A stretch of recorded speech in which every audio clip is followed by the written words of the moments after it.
Whenever I work with anybody from MBAs up to PhDs, they are all so educated in there in these areas.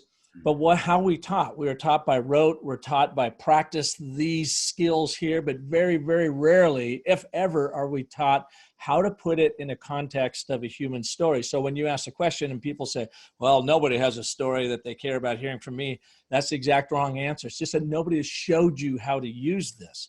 And how am I ever going to get to know you if I'm sitting across from you, or if you're online and I don't get a chance to sit across from you?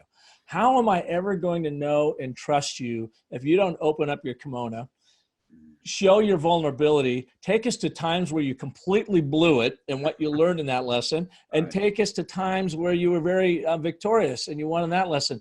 I had a guy on my podcast. I do a weekly podcast, comes out every Monday, story artists around the world, brilliant investor. And he sat down and he told me it was 20 years of success stories of investing, especially in the tech world.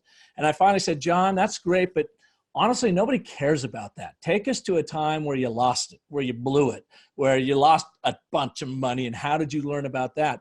Man, that was the part of the show that people leaned into. And he, cleared his throat. Well, there was this one time he was very uncomfortable about it. But I tell you what, my listeners only cared about that. They don't care about the successes. They assume you have those. They want to hear about them, but they're more interested in where did you fail and how did you overcome?